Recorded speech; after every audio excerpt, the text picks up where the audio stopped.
As the clone army was created on Kamino by the Kaminoan scientists, a long list of 150 contingency orders was created and ingrained into the heads of the clone troopers bred there from the moment they were born. These orders range from horrific actions like arresting an entire city's population until a fugitive reveals himself, all the way to minor things like disposing of a trooper's comms device if an enemy could obtain sensitive information from it. So, let's find out what each numbered contingency order was in the Grand Army of the Republic, and why some of them were truly disgraceful. Before we get into it, make sure you're subscribed for more awesome Star Wars lore content. First is Order X. Order X is a horrific clone contingency order that was taught to the clones in their early training on Kamino. This order could only be activated if any Republic planet, moon, or territory declared that they would secede from the Republic to become either independent or to join the Separatist alliance. Once activated, large garrisons of clone forces would be sent to the offending world, where devastating weapons would be utilized to melt the planet or celestial body to slag, so that no other galactic power would have access to the natural resources and citizens of the planet. It's not clear if the Supreme Chancellor had the sole power to hand down this order to the clone army, or whether a majority vote in the Senate was required, but with all of the emergency powers granted to Palpatine, it's pretty likely that he could activate this without approval from the Senate. After that is Order 4. Order 4 contained the contingency plan that would be executed if the Supreme Commander of the Grand Army was incapacitated. If this was the case, the overall command of the clone army would fall directly to the Vice Chair of the Senate until either a new Chancellor was elected or the Supreme Chancellor was able to return.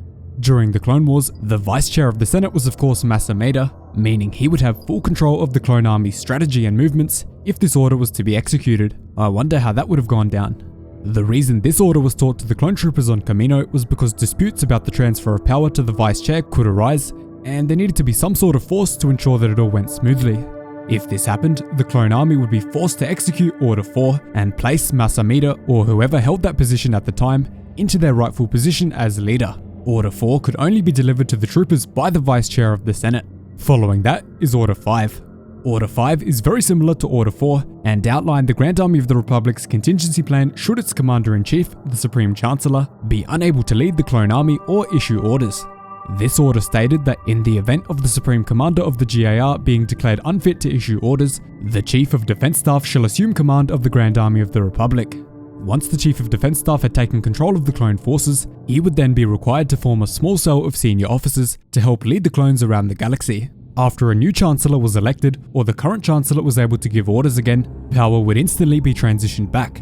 It's not clear exactly who Palpatine's Chief of Defense Staff was during the Clone Wars, but it's likely that Masameda, the Vice Chair of the Senate, was also given that role, meaning he would once again be in control of the clone army should Palpatine not be able to give orders. Order 5 could only be handed down to the clone troopers by the Chief of Defense Staff or the Vice Chair of the Senate, giving the troopers the authority to oversee the peaceful transition of power. Next is Order 6. Order 6 is a very simple and practical order that almost every clone trooper would probably have used throughout their time on the battlefield. The order simply stated, when issued, a trooper must throw away their communications device as quickly as possible. This was obviously to prevent enemy combatants from obtaining very sensitive information about Republic strategies, tactics, and positioning if a clone trooper happened to be captured and taken prisoner. It's not fully known which ranks have the authority to hand down this order, but at a minimum, it's likely that anyone with the rank of Jedi Commander or above could probably give the order, along with the clone Marshal Commanders like Cody. Following that is Order 37. Order 37 is the most disgusting and disgraceful order that was ever taught to the clone troopers of the Republic. This order was so vicious that it's honestly surprising that the Senate even voted to pass this into law. Order 37 gave the authority to the clone commanders of the Republic to perform a mass arrest of a population in order to detain a single wanted fugitive. If a highly wanted fugitive happened to escape to a planet and hide among the local community there, the clone commanders of the Republic could be ordered to execute Order 37 and would then have the authority to arrest and execute the entire population of that community until they handed the wanted person over to the Republic. Once the entire population was arrested, the locals were given a choice. They could either give up the location of the fugitive, or every single person who was arrested would be executed in cold blood. On top of these horrendous actions, Order 37 also gave the authority to the clone commanders stationed in these local communities to jam all communications to and from the planet, as well as preventing any information from the area escaping into the wider galaxy. The commanders weren't even allowed to release the bodies of the slaughtered victims to their families after the order was executed, just so the Republic would not have to pay compensation to them. No documentation, recordings, or journals of the situation were ever allowed to be made, and anyone caught doing so would also be tortured and executed by the clone commanders. So let me know down below if you think Order 37 would ever be justified throughout the Clone Wars. It'd have to be a pretty dire situation. After that is Order 64. Absolutely nothing is known about Order 64 unfortunately, but it was mentioned by one of the clone troopers serving alongside Ahsoka Tano. This one could either have been something horrific like Order 37, or it could be something as plain as Order 4, but we'll just have to wait and see if they ever expand on that in the future. Next is Order 65. Order 65 was basically the opposite of Order 66, and stated that if either a majority of the Galactic Senate or a majority of the Republic Security Council deemed the Supreme Commander of the Grand Army unfit for duty, the clone forces who received this order would then have the authority to arrest, or, if necessary, execute the Chancellor. After this command was executed by the clone troopers, the title of Acting Chancellor would be handed to the Vice Chair of the Senate, and the command of the Grand Army would be transitioned to him. Soon after, the Senate would elect a new Chancellor, and the powers would then be transferred back to the new Chancellor. The fall of the Jedi Order could definitely have been prevented if Mace Windu gathered the Republic Security Council and informed them that Palpatine was aiding the separatists in the war, which is clearly high treason. After hearing this, the Security Council would have no other choice than to issue Order 65 to the clones of the Republic and remove Palpatine from office before he was ever able to wipe the Order out. Obviously, Mace Windu didn't really have that much of a chance to do this, so we all know how that ended.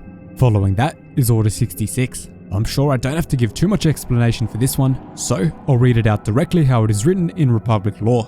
It is stated that in the event of Jedi officers acting against the interests of the Republic, after receiving specific orders, verified as coming directly from the Supreme Commander, clone commanders will remove those officers by lethal force, and command of the Grand Army will revert to the Supreme Commander until a new command structure is established. Unlike most of the other contingency orders, this one could only be executed by the Supreme Chancellor, and did not require approval from the Senate or the Republic Security Council. The execution of this order required the use of inhibitor chips inside of the head of every clone trooper in order to ensure they complied with the order and did not let their attachments to their generals cloud their judgment. Order 66 was executed in the closing moments of the Clone Wars and was transmitted to nearly every clone commander in the galaxy, of course resulting in the near complete destruction of the Jedi Order, and sent the few remaining survivors into exile around the galaxy, waiting for a new hope to emerge. After that is Order 99. Order 99 was an order that literally caused any soldier it was given to switch sides and join the enemy. Palpatine used Order 99 at the Battle of Bagoa on a B-1 battle droid called Coppertop, which caused him to turn on his droid brothers and join Obi-Wan Kenobi and the 212th. Palpatine used Order 99 on Coppertop as an early test for Order 66 in order to see if it was possible to compel a soldier to switch sides in a battle by using biochips implanted in their heads. Of course, the test was a stunning success and laid the groundwork for Order 66 to be used at the end of the Clone Wars. A very creepy point to note is that Order 99 upside down is also Order 66, so Palpatine really had this ingrained deep. If you want to see Coppertop's full story, make sure you check out the pinned comment down below. It truly is a tragic story. And finally, there was Order 151. Order 151 was created after the Republic had already fallen, but while the clone troopers were still serving the Empire. We don't know much about this order, but when Darth Vader questioned one of his clone troopers, Commander Vil, asking him if Palpatine had created any new orders to kill Vader, Vil became nervous and refused to answer. Once Commander Vil refused to answer the question, Vader knew that this order did in fact exist, and it was designed to have the Sith apprentice executed if Palpatine deemed it necessary. Because he didn't want Palpatine to know that he knew about Order 151, Vader flew into a rage and force-choked Commander Vil before throwing him off a cliff to his death. So those are all of the known clone contingency orders for the Grand Army of the Republic. Thanks so much for watching, really hope you enjoyed the video. Cheers guys, hope to see you in the next one.